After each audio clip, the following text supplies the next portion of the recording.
Totalcar erőmérő következő autója ez a Volkswagen Lupo, ami mellett simán elmegyünk az úton, pedig bármelyik porcikájára nézzünk, szinte egy kis túlzással, különlegesség. Ugyanis ez a 3L változat. Ez az az autó, ami 2001-ben világrekordot állított fel, amit azóta sem sikerült megdönteni senkinek. Dr. Mio, egy japán sofőr, tulajdonos, Anglia területén egy olyan rekordot csinált, hogy 1000 kilométert ment el, átlagfogyasztásban 2,93 literrel, egy széria autóval. Nyilván ez a kőkeményre fújt gumiabroncs és a behajtott tükrök esete, de akkor is széria autóval csinálta. Egyébként pedig azért csinálta a Volkswagen, hogy legyen egy olyan autója, ami 3 liter alatti átlagfogyasztást produkál. Ehhez persze nem volt elég egyszerűen csak egy kis motort beletenni, hanem az autó minden egyes részét megpróbálták ennek megfelelően átdolgozni. Például a kormánykerék is magnézium ötvözetből készül, hogy könnyű legyen, speciális felnik vannak rajta, nagyon kis gördülési ellenállású kerekeket, gumiabroncsokat használtak, de még a kerékcsapágyak is másak, mint a széria Lupónál, hogy kisebb legyen a gördülési ellenállása.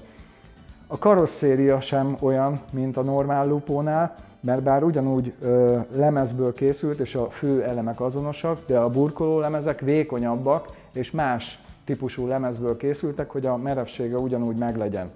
De ami minket érdekel, az a motor. Egy 3 hengeres PDTDI, maga a blokk is magnézium ötvözetű, hogy könnyű legyen, egyébként pedig mindössze 1200 köbcentis. Kíváncsiak vagyunk rá, hogy a teljesítménymérőpadon mit tud a 3 hengeres 1.2-es PDTDI motor.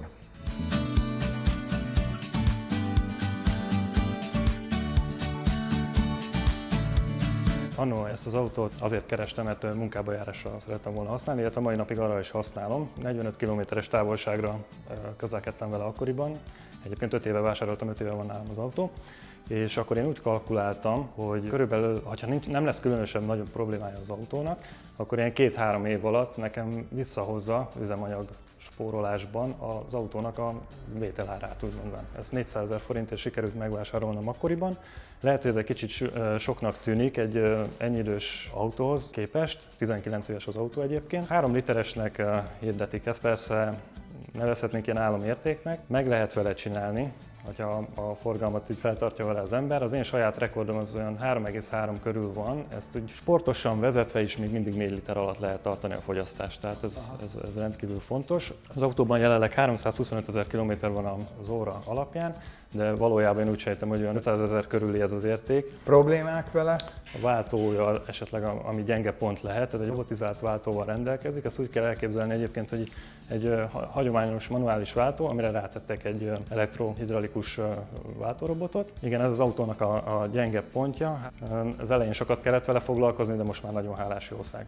Prima, és akkor a szokásos kérdésem, mit vársz a teljesítménytől? Ugye az gyárilag 61 lóerő, 140 Nm a nyomatéka. Fogalmam sincsen. Hát meglátjuk, azt gondolom, hogy közel fogja hozni a gyárértéket. Még így is, hogy 500 000 km közelében lehet a futás teljesítmény.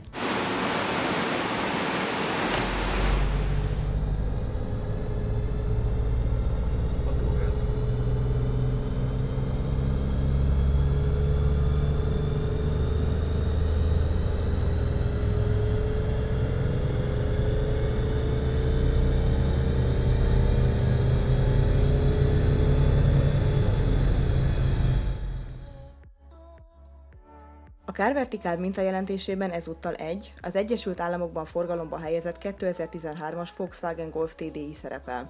A mindössze 64 000 mérföldet futott autó korábbi karbantartásait elvégezték, de jobb oldalán összetörték, ami fontos tudnivaló minden későbbi tulajdonos számára.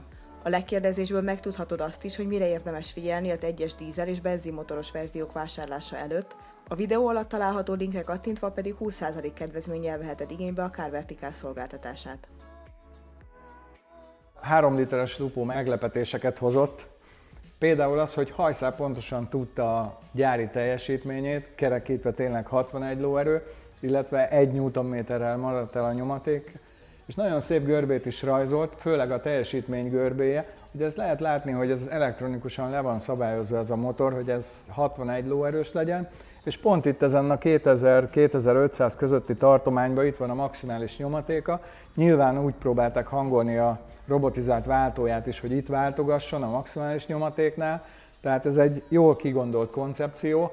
De ami érdekes, hogy ez a PD-TDI motor ennyi kilométer után így hozza még a gyári adatokat, tényleg. Azokat az értékeket látom, amire gondoltam, én meg vagyok vele elégedve.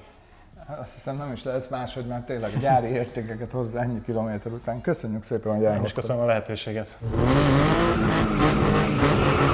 A Totalcar erőmérő következő autója, ez a Fiat 500-as, a különleges kéthengeres Twinner motorral, ami annak idején nagyon sok díjat nyert. Mi meg kíváncsiak vagyunk rá, hogy a 105 lóerőt tudja itt a mérőpadon. Ha ti is kíváncsiak vagytok, iratkozzatok fel a Totalcar YouTube csatornájára, ezt is megnézhetitek, és még sok más autó jön.